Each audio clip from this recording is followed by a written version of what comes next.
इन अंतिम 100 सालों ने हमें इस वर्तमान के युग के इस फाइनल काउंटडाउन में पहुंचाया है और इसमें बाइबल की बहुत सी बड़ी बड़ी भविष्यवाणियां भी पूरी हुई, जिनमें से एक 1918 की महामारी है और सन 2020 की महामारी भी है।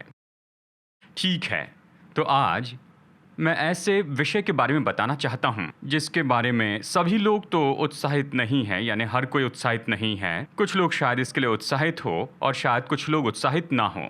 और आज का जो संदेश है उसका नाम है वर्ष 2020 समयों को समझना। हम देख रहे हैं वर्तमान की घटनाएं और बाइबल की भविष्यवाणी। और ऐसे विषय के बारे में मैं जानता हूं कि लोग ये कहेंगे कि देखिए, मैं इस तरह के विषयों में ज़्यादा दिलचस्पी नहीं लेता, तो मैं चाहूँगा कि आप हमारे साथ में बने रहिए। अगर आप इसमें ज़्यादा दिलचस्पी नहीं लेते हैं, अगले रविवार को हम आपको प्रेरणादायी संदेश देंगे। लेकिन आज हम चर्चा करने वाले हैं वर्तमान की घटनाएं और बाइबल की भविष्यवाणी और समयों को समझना। ठीक है, तो चलिए आज के संदेश में हम चलते हैं। जैसे हम चर्चा कर रहे हैं वर्ष 2020 समयों को समझना। क्यों इस तरह का संदेश महत्वपूर्ण है और हमें विश्वासी के नाते इसमें दिलचस्पी क्यों लेनी है कि हमारे आसपास जो कुछ भी हो रहा है उसे देखें और वचन क्या कहता है इसके संबंध में उसे देखें। हमें ऐसा क्यों करना चाहिए? मैं आपका ध्यान यीशु की बात की ओर लेकर आना चाहता हूँ। देखिए, मत्ती 16 में जैसे वचन 1 से 4 में यीशु अपने आसपास के लोगों से बात कर रहे थे और वो सच में धार्मिक अगुवों को डांट रहे थे। फरीसियों को, सदूकियों को वो डांट रहे थे। तुम आकाश के लक्षण देखकर, देखिए यह है मत्ती 16 वचन 3 में सारांश बता रहा हूँ। तुम आकाश के लक्षण देखकर उसका भेद बता सकते हो, यानी बादल कैसे होंगे और फिर वातावरण कैसे होगा जानते हो। फिर वो उन्हें कहते हैं कि तुम ढोंगी हो, तुम आकाश के इन लक्षणों को पहचानना जानते हो, वातावरण के बारे में बताते हो, पर समयों के चिन्हों का भेद क्यों नहीं बता सकते? यानी तुम्हारे आसपास जो हो रहा है उसे नहीं समझ पा रहे हो और ये समझ सको कि परमेश्वर इसके बीच क्या कर रहे हैं। वो उन्हें डांटते हैं। दूसरे शब्दों में सकारात्मक रूप में देखिए, यीशु उनसे ये कह रहे हैं, जैसे वातावरण की परिस्थिति को तुम देखते हो और कहते हो, ओ आज बारिश होगी, आज बहुत ज्यादा गर्मी होगी या ज्यादा ह्यूमिडिटी होगी, हम इससे समझ सकते हैं इन चिन्हों को देखकर। उसी तरह विश्वासी के नाते तो हमसे ये मांग की जाती है कि जो पूरे संसार में हो रहा है उसे हम देखते जाएं और उसके द्वारा पहचान ले कि परमेश्वर आज हमारे संसार में क्या कर रहे हैं, कि हम समयों के चिन्हों को समझ ले। और इसलिए विश्वासी के नाते इस तरह का संदेश बहुत महत्वपूर्ण है। देखिए, मैं सच कह रहा हूं कि मुझे सच में दिलचस्पी नहीं है वर्तमान की घटनाओं में और इन सारी खबरों में, राजनीति और इन सारी बातों में। लेकिन जब मैं बाइबल की भविष्यवाणी को देखने लग गया तो मैं सच में खबरों की ओर बहुत ज़्यादा ध्यान देने लग गया।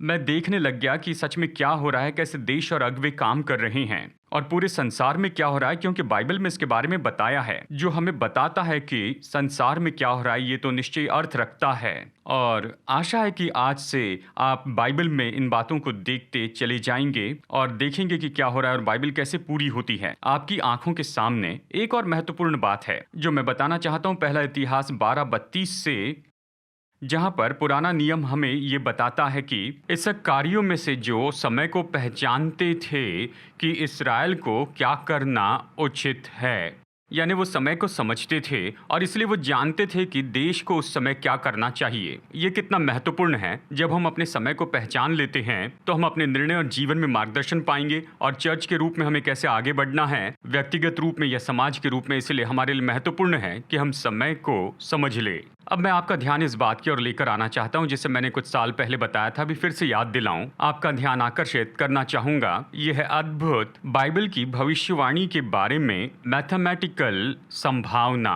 डॉक्टर ह्यू रॉस ये एस्ट्रोनॉमर हैं और इनके पास में डिग्री है फिजिक्स में ब्रिटिश कोलंबिया से, और इन्हें एस्ट्रोनॉमी में पीएचडी मिली है यूनिवर्सिटी ऑफ टोरंटो से।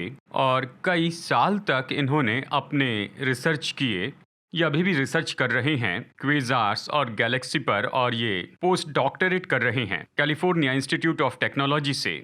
और सच में 2012 में डॉक्टर ह्यू रॉस और डॉक्टर जेरोल्ड श्रोडन ने पारितोषिक प्राप्त किया, टेक्सास के यूनिवर्सिटी से प्राइज पाया। उनके काम के लिए उन्हें ये प्राइज दिया गया और इन्होंने विज्ञान और आस्था के बीच के संबंध के बारे में बताया। और देखिए, ये तो इस बात पर बहुत अच्छे से बताने वाले हैं, यानी एक वैज्ञानिक जो कि बाइबल देखते जा रहे हैं और उन्होंने लिखा यानी बाइबल की लगभग 2500 भविष्यवाणियों में से कुल मिलाकर 2000 भविष्यवाणियां पूरी हो चुकी हैं।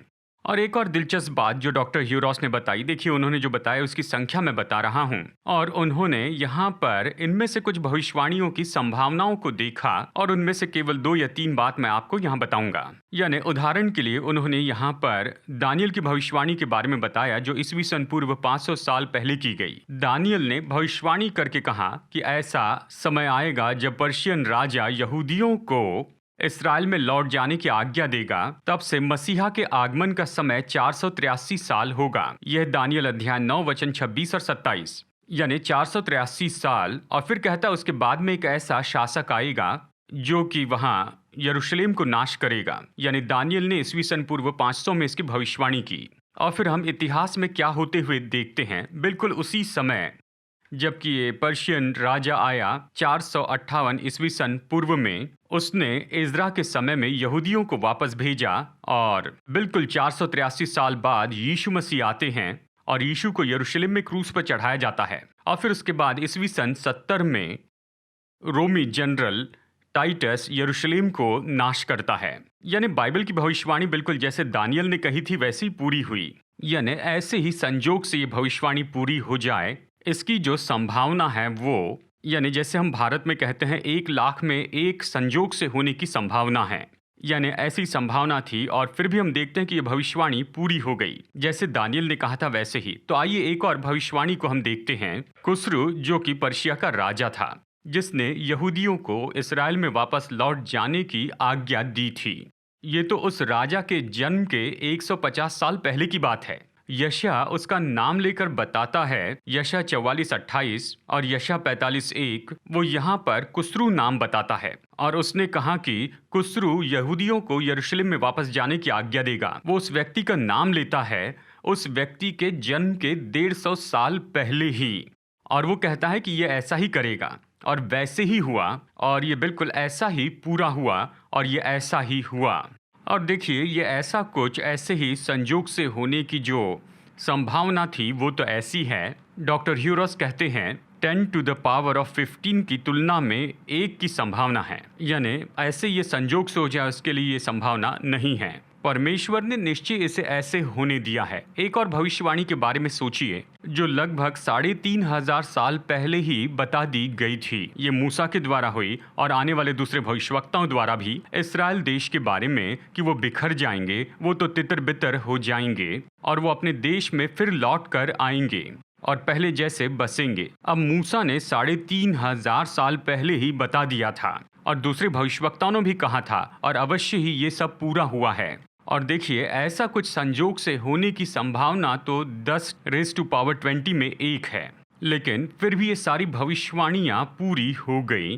तो अब मैं यही आपको चुनौती देना चाहता हूं कि एक किताब है जो कि अद्भुत है और वो तो बाइबल है। बाइबल में जो भविष्यवाणियां हैं ये तो सटीक है और विश्वसनीय है, ये साबित हो गया है। कहिए कि आपके एक मित्र हैं, ऐसे कोई हैं जिन्हें आप जानते हैं, और कहिए कि वो शायद बस 2 अनुमान लगाएं, 2 अनुमान, और वो दोनों अनुमान बिल्कुल सही निकले तो उस पर भरोसा रखेंगे। आप कहेंगे वो तो बहुत अच्छा है, उसने मुझे 2 अनुमान बताए थे और दोनों के दोनों हो गए। कहिए आपके एक ऐसे मित्र हैं जो आपको 20 अनुमान बताते हैं और वो 20 अनुमान पूरे होते हैं। आप कहेंगे वो तो बहुत ही अच्छे हैं, उसने 20 बातों का अनुमान लगाया और वैसे ही हुआ, तो 200 के बारे में क्या? अगर कोई 200 बातों का अनुमान लगाए तो क्या आपका उस व्यक्ति में भरोसा बढ़ेगा ना? देखिए बाइबल में यहाँ पर 2500 भविष्यवाणियाँ हैं, जिनमें से 2000 भविष्यवाणियाँ पूरी हो चुकी हैं। बाइबल तो ऐसी किताब है जो कि सटीक है, विश्वसनीय है, जहाँ तक कि इसकी भविष्यवाणियाँ पूरी होने की बात आती है। तो यहाँ पर ये थोड़ी पृष्ठभूमि देने पर देखिए हमारे बाइबल कॉलेज के क्लास में क्या हुआ। हमारे एक विद्यार्थी, कुछ हफ्ते पहले ये हुआ है, हमारे एक विद्यार्थी ने कहा देखिए, यानी पास्टर 1918 में, देखिए दुनिया में बहुत सी मरी आई लेकिन 1918 में हम जानते हैं कि पूरे संसार में एक बहुत बड़ी मरी आई। इतिहास से हम जानते हैं जिसे स्पेनिश फ्लू के नाम से जाना गया। ये बड़ी परेशानी थी और देखिए अब हम 100 साल के बाद में हैं, 2020 में एक और मरी आ गई। तो उसने पूछा फ़र्क क्या है, मतलब 100 साल आकर चले गए हैं और हम यहाँ पर फिर से उत्साहित थे, यानी हम तो अंतिम समय के बारे में बात कर रहे थे और हम ये सब कह रहे थे, हमारे आसपास ये हो रहा है, लेकिन इसके 100 साल पहले भी ऐसी महामारी आई थी, तो इसमें क्या फ़र्क है, इसमें क्या अलग बात है? तो मैंने उसे कुछ ऐसी बातें बताई जिसके बारे में अभी मैं आपको बताने वाला हूँ। यानी देखिए, इस 100 साल में ये केवल इन 2 मरियों के बारे में नहीं। देखिए, 1918 में स्पेनिश फ्लू आया, यानी 50 मिलियन लोग पूरे संसार में मर गए। और आज ये कोविड-19 पैंडेमिक, इसके बारे में अंदाज़ा लगाया जाता है और ये संख्या तो दिनों दिन बस ऐसे ही बढ़ती चली जा रही है। और आज जैसे मैं बात कर रहा हूँ, जैसे हम इसे रिकॉर्ड कर रहे हैं, अब तक लगभग 15 मिलियन से भी ज़्यादा लोग मर चुके हैं। माफ़ कीजिए, 15 मिलियन केसेस कंफर्म हो चुके हैं और बहुत से लोग मर चुके हैं। स्पेनिश फ्लू में देखिए, स्पेनिश फ्लू में 50 मिलियन लोग मर गए। पूरे संसार में बहुत लोग मरे। और सच में ये तो स्पेन से नहीं आया था, लेकिन इसके पीछे ये नाम दिया, इसके लिए एक अलग इतिहास है। लेकिन बात यह है, 1918 के इस मरी के कारण बहुत से लोग मरे।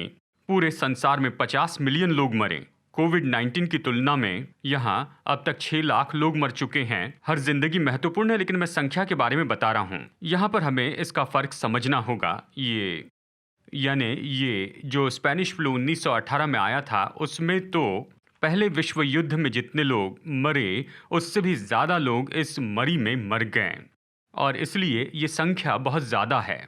यानी अब देखिए, यहाँ पर फ़र्क क्या है, हम क्यों ये देख रहे हैं और कह रहे हैं मसीहा का आगमन है, हम उसके निकट आ रहे हैं। मैं आपको कुछ बातें बताना चाहता हूँ बाइबल की भविष्यवाणी और वर्तमान की घटनाओं से, और हम इस बात को समझ ले कि अब हम कहाँ पर हैं जहाँ तक कि प्रभु यीशु मसीह के वापसी की बात आती है।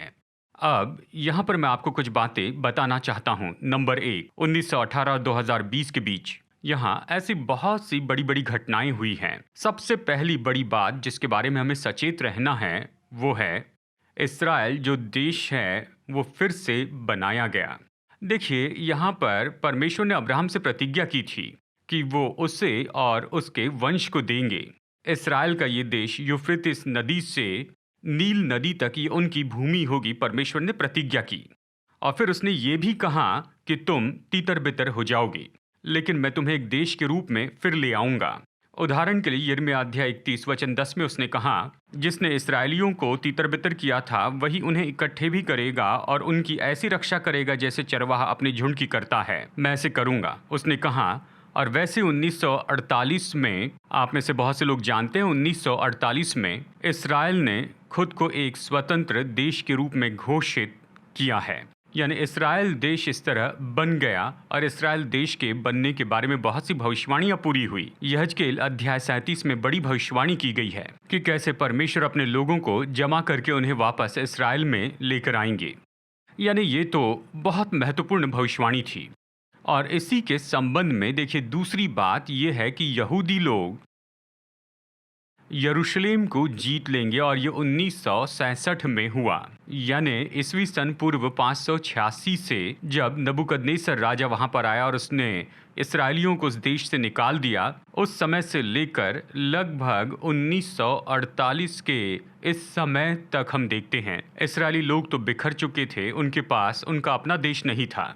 और फिर उसके बाद में 1967 में 2553 साल के बाद में उन्होंने यरूशलेम को वापस पाया और जैसे उनके बीच में शांति वार्ता हुई, यरूशलेम का एक भाग उनके पास है, और यानी यरूशलेम का पश्चिमी भाग उनके पास है, लेकिन पूर्वीय भाग अभी भी उनके नियंत्रण में नहीं आया है।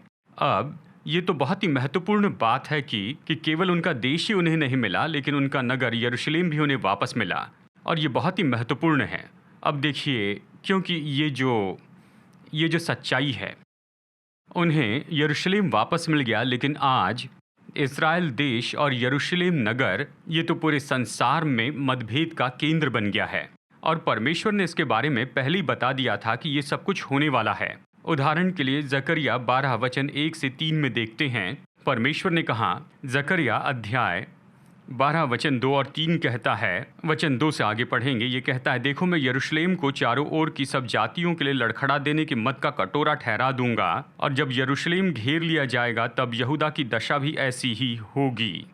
वचन 3, उस समय पृथ्वी की सारी जातियां यरूशलेम के विरुद्ध इकट्ठी होगी, तब मैं उसको इतना भारी पत्थर बनाऊंगा कि जो उसको उठाएंगे वे बहुत ही घायल होंगे। यानी यरूशलेम में ये जो मतभेद होगा, पूरे संसार के देशों का ध्यान उसकी ओर जाएगा। और जैसे आज हम सब कुछ होते हुए देखते हैं, ये सब बस इसी दिशा में आगे बढ़ रहा है।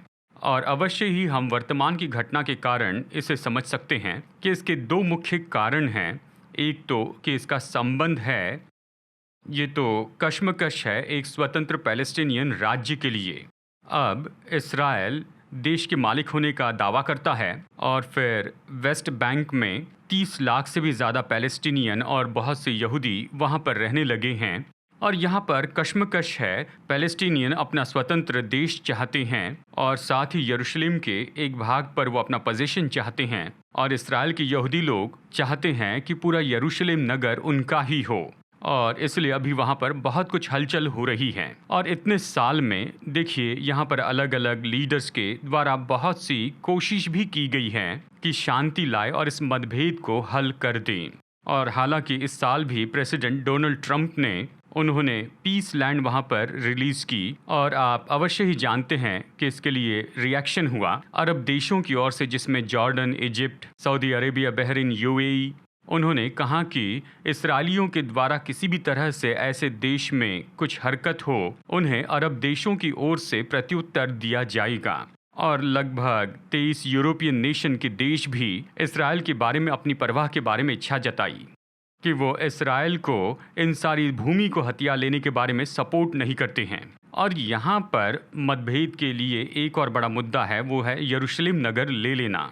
देखिए, सबसे महत्वपूर्ण जो रियल स्टेट यरूशलेम में है, और ये तो खास करके है टेम्पल माउंट, जो कि यहूदियों के दृष्टिकोण से बहुत ही पवित्र जगह है। मोरिया पर्वत पर, वहीं पर अब्राहम ने इसहाक का बलिदान चढ़ाया था, वहीं दाऊद ने बलिदान चढ़ाया था, और सुलेमान ने वहीं पर भवन बनाया था। और आज इसी जगह पर देखिए, ये है खास करके मुसलमानों के लिए ये तो बहुत ही पवित्र जगह है। यहाँ पर इस टेम्पल माउंट पर यहाँ पर है the Dome of the Rock, जो कि मुस्लिम लोगों के लिए बहुत ही प्राचीन साइट है, और अलग-सा मस्जिद भी वहाँ पर है। और इसलिए ये दोनों उसे अपना बनाना चाहते हैं, और यानी यहूदी, मुस्लिम और क्रिश्चियंस भी। ये तो सच में बहुत महत्वपूर्ण जगह है। और बाइबल इस बारे में भी हमें बताती है कि उस टेम्पल माउंट पर क्या होने वाला है। यानी ये तो एक और मतभेद है कि किसके पास ये होगा, और यहाँ पर इतनी गड़बड़ी चलती जा रही है। लेकिन मैं ये बताना चाहता हूँ, प्रभु यीशु मसीह ने मत्ती 24 वचन 32 से 34 में ये कहा है। उसने कहा, जब तुम देखते हो कि अंजीर के पत्ते निकलने लगते हैं तो तुम जान लेते हो कि ग्रीष्म काल निकट है। मैं तुमसे सच कहता हूँ कि जब तक ये सब बातें पूरी न हो ले, तब तक इस पीढ़ी का अंत नहीं होगा। ये सब कुछ पूरा होगा। उसके चेलों ने उसको अंतिम समय के बारे में पूछा, यानी युग का अंत कैसे होगा, इस वर्तमान के युग का अंत कैसे होगा। उसने कहा, वो पीढ़ी जो अंजीर के पेड़ को फलते हुए देखेंगे। अंजीर का पेड़ बाइबल में तो इस्राएल देश के बारे में दर्शाता है। आप इसे वचन में कई जगह पर देख सकते हैं। योएल 1:6 और 7 में, होशे अध्याय 9 वचन 10 और यिर्मयाह 24 में आप पाएंगे कि अंजीर का पेड़ इस्राएल को दर्शाता है। और उसने कहा, जो पीढ़ी अंजीर के पेड़ पर कोमल पत्ते आते देखेंगे और वह ऐसे फैलता जाएगा, वो पीढ़ी जो ये देखेगी वो ऐसी खत्म नहीं होगी। अंतिम समय के बारे में सारे चिन्ह पूरे हो जाएंगे। देखिए, आप और मैं, हम ही वो पीढ़ी है। हमने अपनी आंखों के सामने देखा है कि इस्राएल देश यहाँ पर अस्तित्व में आया, और उसने अपने ज़मीन को वापस पाया, यरूशलेम का कुछ भाग भी पाया, और ये सब कश्मकश है। और यीशु ने कहा, एक पीढ़ी में ये सारे चिन्ह पूरे हो जाएंगे, और इसलिए ये बहुत ही महत्वपूर्ण है। और वर्तमान की जो घटना हो रही है, उससे तीसरी बात बताना चाहता हूँ, वो है यूरोपियन यूनियन का बनाया जाना। और हम में से कुछ लोग इसके बारे में जानते हैं। अभी इस समय यूरोपियन यूनियन में 27 EU देश हैं, यानी वो किसी न किसी तरह से एक साथ में सहमति में आए हैं, खास करके अर्थव्यवस्था के बारे में और ट्रेड के बारे में। 1958 में कुल मिलाकर 6 देश एक साथ में आए थे, जिन्होंने यूरोपियन इकोनॉमिक कम्युनिटी बनाई थी। और फिर उसके बाद में 1993 में ईईसी यानी यूरोपियन इकोनॉमिक कम्युनिटी ने अपना नाम बदलकर यूरोपियन यूनियन रखा और भी उनके साथ बहुत से देश जुड़ गए और अभी कुल मिलाकर 27 देश के सदस्य हैं। और ये बात दिलचस्प है कि देखिए वो क्या हासिल कर पा रहे हैं। यानी अब देखिए इन 27 देशों के बीच में उनके पास एक सिंगल करेंसी है और अभी वर्तमान में उस करेंसी को 19 देशों में उपयोग किया जा रहा है। लगभग 340 मिलियन लोग यूरो का उपयोग करते हैं और उन देशों के बीच में फ्री ट्रेड हैं। और यूरोपियन यूनियन तो पूरे संसार में सबसे बड़ा ट्रेड ब्लॉक है और ये यहाँ पर एक ही करेंसी के क्या क्या लाभ हैं ये दिखा रहे हैं और साथ ही सिंगल मार्केट और सिंगल इकोनॉमिक सिस्टम के लाभ दिखा रहे हैं। वो अद्भुत काम कर रहे हैं। अब ये इतना महत्वपूर्ण क्यों है? क्योंकि दानियल की भविष्यवाणी थी। दानियल अध्याय 2, अध्याय 7, अध्याय 8। दानियल ने इसमें बहुत ही अद्भुत भविष्यवाणी की। अब याद रखिए दानियल ने ईस्वी सन पूर्व 500 में ये कहा। ये प्राचीन काल की बात है। दानियल ने भविष्यवाणी में कहा, देखिए दानियल अध्याय 2 में उसने कहा, उसने संसार के 4 सम्राट के बारे में बताया। उसने बताया बेबीलोन का साम्राज्य, फिर मीडा फारस का साम्राज्य और फिर ग्रीक का साम्राज्य, फिर रोमन साम्राज्य। उसने इन 4 साम्राज्य के बारे में बताया। दानियल अध्याय 2 में आप इसके बारे में पढ़ सकते हैं। और फिर उसने ये कहा कि देखिए उस रोमी साम्राज्य में से यानी बेबीलोनियन, मीडा फारस, फिर ग्रीक और फिर रोमन्स यानी रोम में से उसके पैर होंगे यानी लोहा और मिट्टी आपस में मिली होगी। यानी ये तो एक बिल्कुल ही अलग ऐसा सिस्टम या ऐसा साम्राज्य लाएंगे जो कि निश्चय ही जो रोमी साम्राज्य का भाग था उससे मिला होगा और साथ में पृथ्वी के दूसरे लोग भी मिले होंगे। अब आइए इसे देखते हैं दानियल अध्याय 2 से। वचन 42 से 44 में कहता है, जैसे पाँव की उंगलियां कुछ तो लोहे की और कुछ मिट्टी की थी। इसका अर्थ ये है कि वो राज्य कुछ तो दृढ़ और कुछ निर्बल होगा, यानी कमजोरी से जुड़ा है लेकिन उसमें अपना बल होगा। तूने जो लोहे को कुंभार की मिट्टी के संग मिला हुआ देखा, इसका ये अर्थ है कि उस राज्य के लोग एक दूसरे मनुष्य से मिले जुले तो रहेंगे, परंतु जैसे लोहा मिट्टी के साथ मेल नहीं खाता वैसे ही वे भी एक न बने रहेंगे। उन राजाओं के दिनों में स्वर्ग का परमेश्वर एक ऐसा राज्य उदय करेगा जो अनंत काल तक न टूटेगा और वो न किसी दूसरी जाति के हाथ में किया जाएगा, वरन वो उन सब राज्यों को चूर चूर करेगा और उनका अंत कर डालेगा और वो सदा स्थिर रहेगा। यानी उस समय परमेश्वर अपने राज्य को इस पृथ्वी पर स्थापित करेंगे, यानी वो इस पृथ्वी के राज्य को चूर चूर करेगा और परमेश्वर का राज्य वो तो हमेशा हमेशा के लिए रहेगा। और जब हम दानियल अध्याय 7 में देखते हैं तो वो इसे और भी समझा कर बताता है। यहाँ पर ये रोमी साम्राज्य के बारे में हमें बताता है। दानियल 2 में हमें बताता है कि नए बनाए गए इस रोमी साम्राज्य के पैरों की 10 उंगलियां वहां पर होगी। दानियल 7 में 10 सिंह के बारे में कहता है, यानी 10 अगुवे जो कि ऐसे ढीली रीति से जुड़े हुए इस एकता में से बाहर आएंगे। यानी ये ऐसे देश होंगे जो पहले के रोमी शासन का भाग थे और दूसरे देश भी होंगे। जब हम यूरोपियन यूनियन को देखते हैं और जब हम प्राचीन रोमी साम्राज्य को देखते हैं जो कि पहले इतिहास में रह चुका है, यानी ये तो यूरोप के पश्चिमी भाग से शुरू होता था और उत्तरी अफ्रीका के पूरे प्रांत में था और टर्की, सीरिया इसके भाग में भी था। और आज हम यूरोपियन यूनियन को देखें तो देखिए ये देश एक साथ में आए हैं और वह ऐसे दूसरे देशों के साथ में भी जुड़े हैं जो रोमी साम्राज्य के भाग नहीं थे। वचन पूरा होता है। दानियल ने कहा कि इनमें से 10 ऐसे अगवे निकलेंगे। और फिर दानियल अध्याय 8 में उसने कहा, और जो कुछ भी ग्रीक साम्राज्य का भाग हुआ करता था, ग्रीक साम्राज्य यानी सिकंदर महान, वो पहला अगवा था। दानियल ने सिकंदर महान के बारे में भी भविष्यवाणी की। दानियल अध्याय 8 में उसने कहा ये अगवा आएगा, उसका राज्य रफ्तार से बढ़ता जाएगा लेकिन फिर अचानक ही वो मर जाएगा। हम जानते हैं कि सिकंदर महान बहुत ही कम उम्र में मर गया था, लेकिन उसने अपना साम्राज्य बढ़ाया था ग्रीस से लेकर उत्तरी भारत के भाग तक, लेकिन वो अचानक मर गया। दानियल ने कहा उसका राज्य 4 भागों में बांटा जाएगा और बिल्कुल इसी तरह से हुआ। सिकंदर के 4 जो जनरल थे वो अधिकारी बने और उन्होंने ग्रीक साम्राज्य को बांट लिया। और दानियल 8 में दानियल कहता है कि इनमें से ये एक मनुष्य आएगा जो कि ख्रिस्त विरोधी होगा। जब आप ये देखते हैं कि ग्रीस साम्राज्य के साथ में क्या हुआ, वो बढ़ गया और उसका कुछ भाग तो ग्रीस में ही है और एक भाग जो आधुनिक टर्की है और फिर एक भाग सीरिया, ईरान है और एक और भाग है जिसमें मिस्र है। यानी ये 4 ऐसे भाग हैं जो ग्रीक साम्राज्य के बँट गए। और जब हम देखते हैं कि यूरोपियन यूनियन में क्या हो रहा है, और ये तो निश्चित भाग होता था यहाँ पर उस प्राचीन यानी ग्रीक साम्राज्य का, ये सब देश उसके भाग थे। ये दिलचस्प है कि इन सारे देशों को एक साथ फिर से आते हुए देखें और कैसे बाइबल की भविष्यवाणी तो हमारी ही आंखों के सामने अभी पूरी हो रही है। मैं विवरण से नहीं लेकिन सारांश बता रहा हूँ। और यहाँ पर चौथी बात जो मैं आपको बताना चाहता हूँ, ये तो भूमि का है रशिया, चीन, ईरान, टर्की और मिस्र और सीरिया की।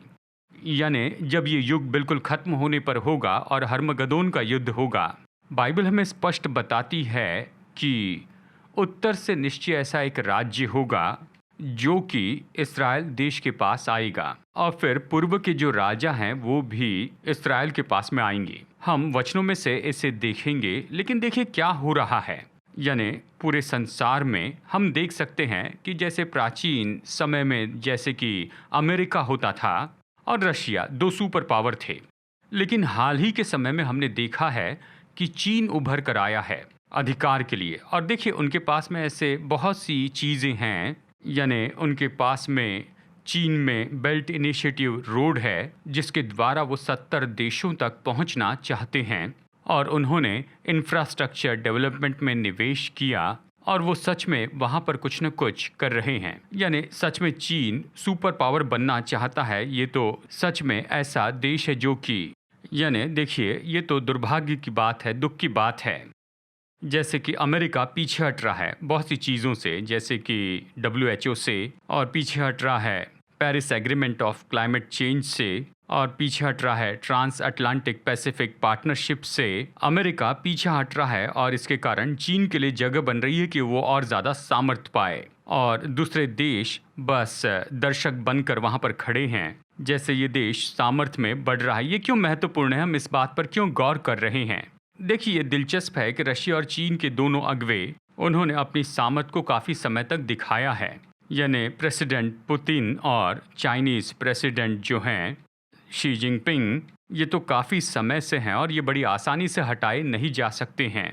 वो वहाँ हैं कि काफ़ी समय तक बने रहें। वो अपनी सामर्थ्य को दिखा रहे हैं, और हम देखते हैं कि कैसे चाइना और रशिया किसी तरह से इन संबंधों को बनाए हुए हैं और इसे रखे हुए हैं, और चाइना ईरान के साथ अपने संबंध को बनाए रखे हुए हैं। और हाल ही में जो कुछ भी हुआ, क्योंकि चीन ऐसा देश है जो इराक की मदद के लिए आ गया, और आप जानते हैं कि वो बहुत ज़्यादा निवेश कर रहे हैं। यानी अगले कुछ लगभग 25 साल में कई करोड़ों डॉलर वो निवेश करेंगे यहाँ ईरान में उसके इंफ्रास्ट्रक्चर के लिए और उनके प्रोजेक्ट्स में, और वहाँ पर करोड़ों चाइनीज़ डॉलर वहाँ पर निवेश किए जा रहे हैं। और रशिया भी टर्की के साथ संबंध बनाए हैं, और टर्की अपने प्रभाव को अपने प्रांत में बढ़ा रहा है। और प्रेसिडेंट एर्डोगन ने हाल ही में इस तरह से बताया है, एक बड़ा म्यूज़ियम बनाया है, इस्तांबुल में बनाया है, जो पहले कैथेड्रल था अभी म्यूज़ियम बन गया, और हाल ही में घोषित किया कि ये तो मस्जिद है और सारा संसार बस दर्शक बना है। और जैसे ये प्रेसिडेंट तो बस अपनी सामर्थ का इस तरह उपयोग करते जा रहे हैं। ये क्यों महत्वपूर्ण है, हम इन देशों को क्यों देख रहे हैं? योएल अध्याय 3 वचन 1 और 2, क्या होगा? परमेश्वर ने कहा योएल 3, 1 और 2 में, क्योंकि सुनो, जिस दिन मैं और जिस समय मैं यहूदा और यरूशलेम वासियों को बंधुआई से लौटा ले आऊँगा, उस समय मैं सब जातियों को इकट्ठी करके यहोशापात की तराई में ले जाऊंगा, और वहां उनके साथ अपनी प्रजा अर्थात अपने निज भाग इज़राइल के विषय में, जिससे उन्होंने जाति जाति में तितर बितर करके मेरे देश को बांट लिया है, मेरे देश को बांट लिया है। जब लोग ये सोच रहे हैं कि मध्य पूर्व देशों के साथ क्या करें, यानी बस एक ही हल है कि देश को बांट ले, और बहुत से देश एक साथ आते हैं कि उस देश को बांट ले। परमेश्वर ने कहा यही समय है कि वो जो है ये युद्ध होगा, और बाइबल स्पष्ट बताती है। यहजकेल 38 में देखिए, यहाँ परमेश्वर जातियों के बारे में बताते हैं। वचन 2 में उसने कहा, हे मनुष्य के संतान, अपना मुंह मागोग देश के गोग की ओर करके, जो रोश मेशक और तुबल का प्रधान है, उसके विरुद्ध भविष्यवाणी कर।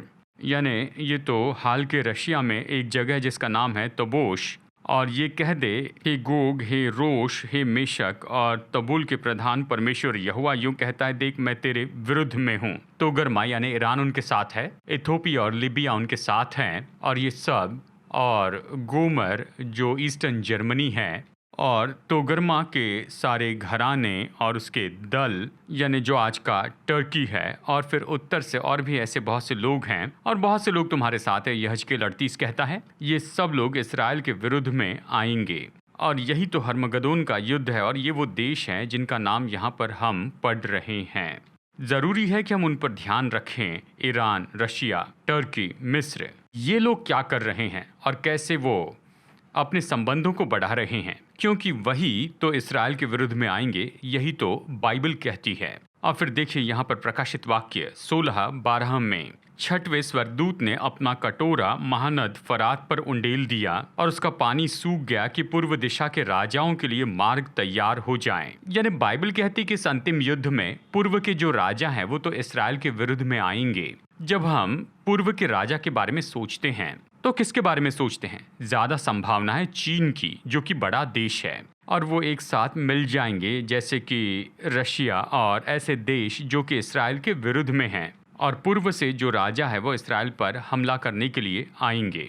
प्रकाशित वाक्य 16:14 में ये कहता है, ये चिन्ह दिखाने वाली दुष्ट आत्माएं जो सारे संसार के राजाओं के पास निकलकर इसलिए जाती हैं कि उन्हें सर्वशक्तिमान परमेश्वर के उस बड़े दिन की लड़ाई के लिए इकट्ठा करे। यानी सर्वशक्तिमान परमेश्वर के विरुद्ध में सारे देश एक साथ आ गए इसराइल के विरुद्ध में।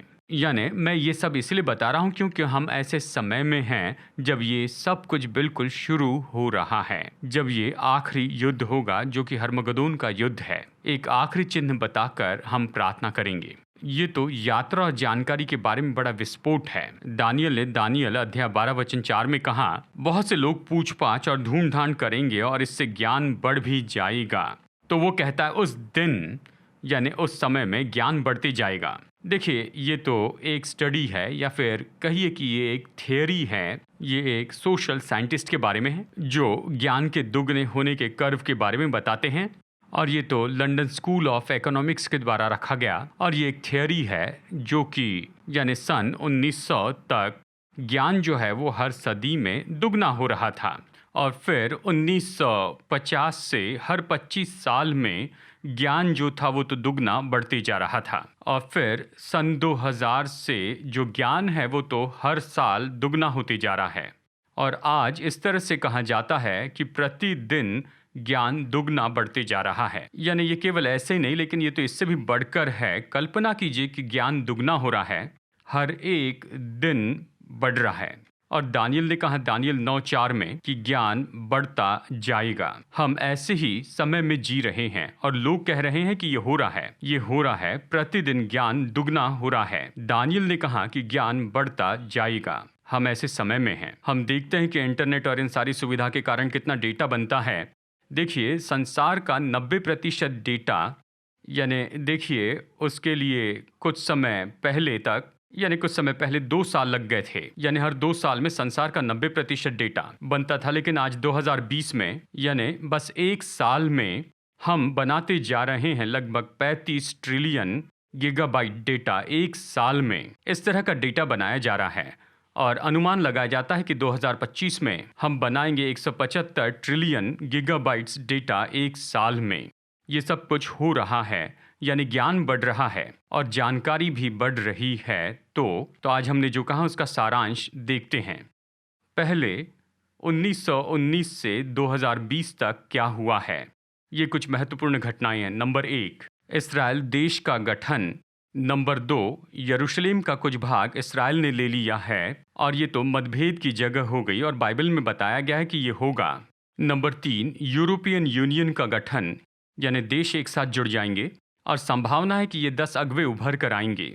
और फिर बाद में प्राचीन काल के ग्रीक साम्राज्य से ख्रिस्त विरोधी उभर कर खड़ा होगा। नंबर 4, ये भूमिका है रशिया, चीन, टर्की, मिस्र और सीरिया की। उन्हें ध्यान से देखें कैसे ये काम कर रहे हैं, क्योंकि ये ऐसे देश हैं जो इसराइल के विरुद्ध में आएंगे। और नंबर 5, यानी जानकारी, ज्ञान और यात्रा में बढ़ोतरी होगी। ये सब हमारी आंखों के सामने हो रहा है। तो तो आपके और मेरे लिए इसका क्या अर्थ होता है? देखिए, मैं 2 बातें बताना चाहता हूँ। सबसे पहले, विश्वासी के नाते हमें समझ लेना है कि प्रभु का जो आगमन है वो तो निकट है।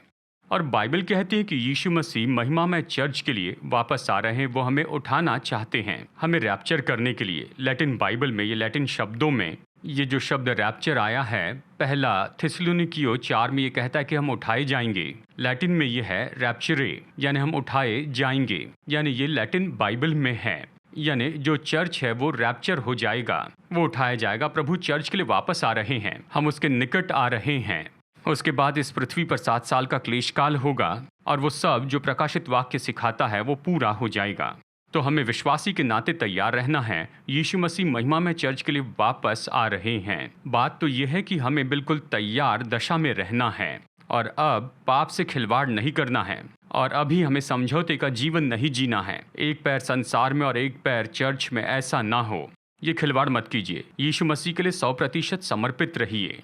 100% यीशु मसीह के लिए बिक जाएं, विश्वासी के जैसे जिएं। आप इस तरह से बाइबल लेकर समझौता मत कीजिए कि बस अपने काम करते जाएं, ये ठीक है वो ठीक है। नहीं, आप यीशु मसीह के लिए पूरी तरह से तैयार खड़े रहिए और आप उसे जवाब देंगे कि आपने अपने जीवन में क्या किया और क्या नहीं किया, और बिल्कुल तैयार ऐसी दशा में रहिए। देखिए जैसे कि बहुत से लोग हैं, पतरस ने दूसरा पतरस अध्याय 3 में लिखा, वचन 1 से 13 में कहता है, यानी जान लीजिए कि हंसी और ठट्टा करने वाले आएंगे और कहेंगे उसके आने की प्रतिज्ञा कहाँ गई। यीशु ने कहा वो आएंगे, उसके आने की प्रतिज्ञा कहाँ गई। यानी ये सब कब होगा और वो भूल जाएंगे कि एक दिन 1000 साल के बराबर है और 1000 साल एक दिन जैसे। दूसरे शब्दों में, परमेश्वर के लिए समय मायने नहीं रखता है। हम सोचते हैं कि ये तो काफी समय है, परमेश्वर के लिए कुछ नहीं।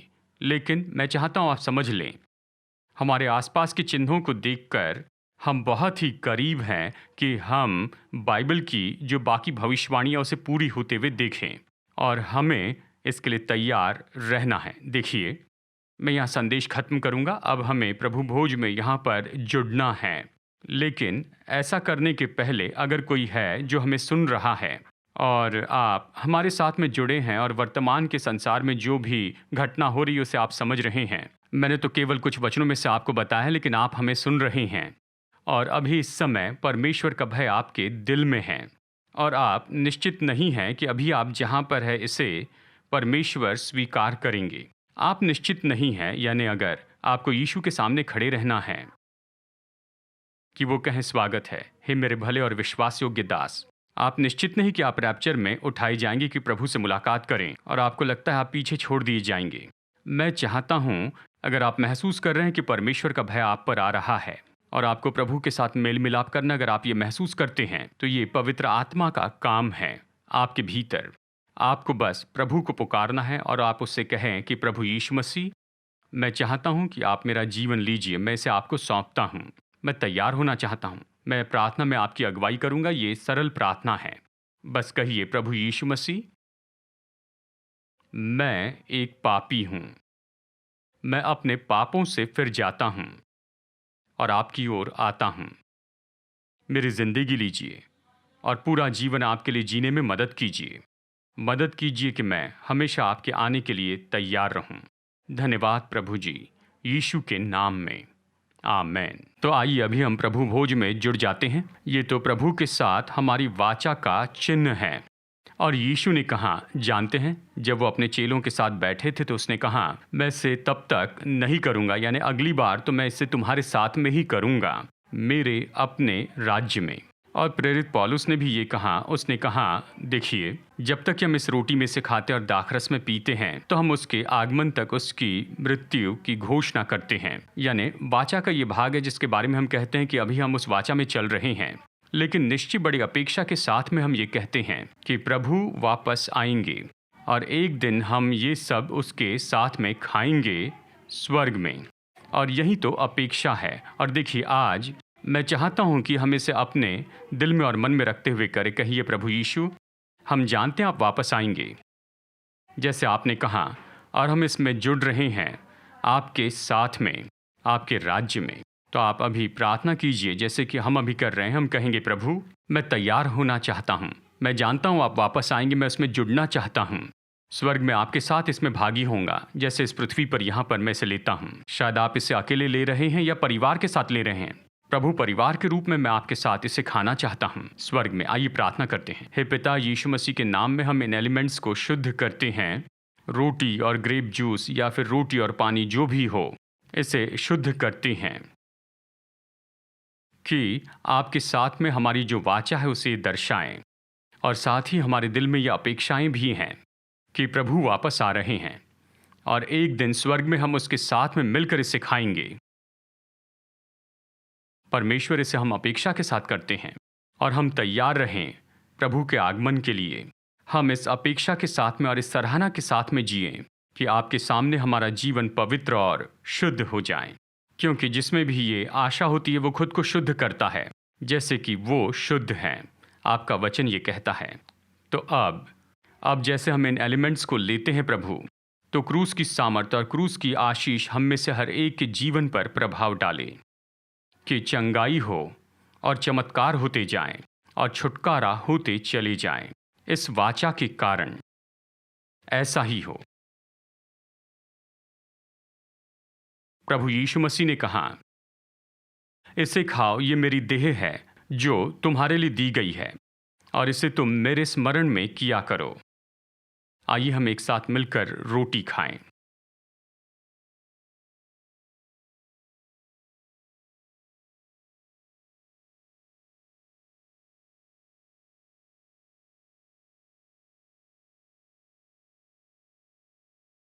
प्रभु यीशु मसीह ने कहा, नई वाचा का ये मेरा लहू है जो बहुतों के पापों की क्षमा के लिए उंडेला गया है। मेरे स्मरण में यही किया करो। तो आइए यीशु के लहू ने हमारे लिए जो किया उसे जानते हुए इसमें भागी हो। आइए इस कटोरे में से पीते हैं।